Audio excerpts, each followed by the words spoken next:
Silang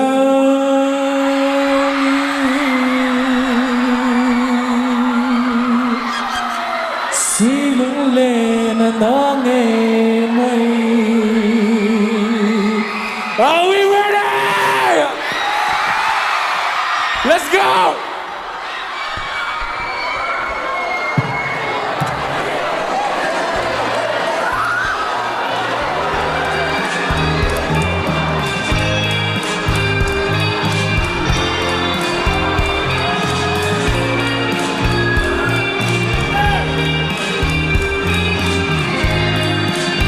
Come on!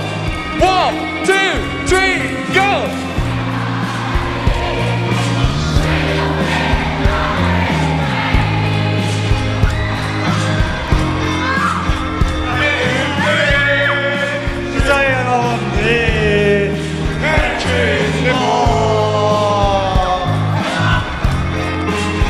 Walau di zona mo, kau ay pagmaylen. Thấy chẳng dễ kiếm hiền các hạt làm dễ. Come on, cả lung đi khá nè.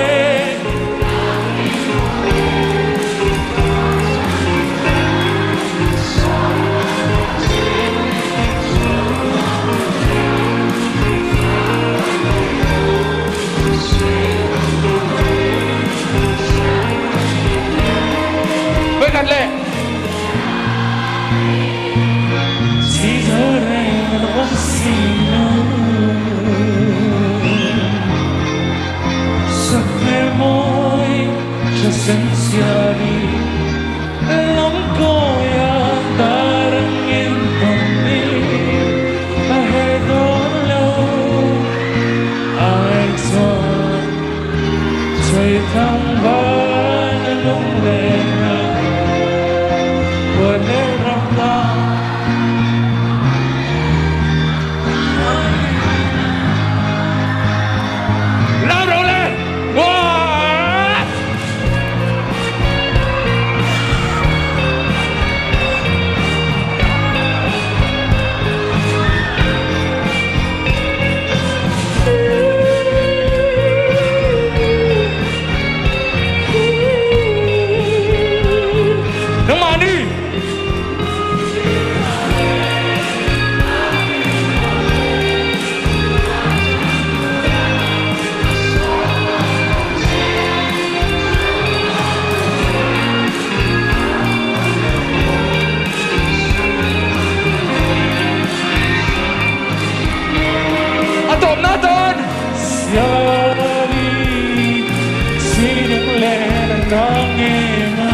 Ok, đi chìm lầu hết chưa?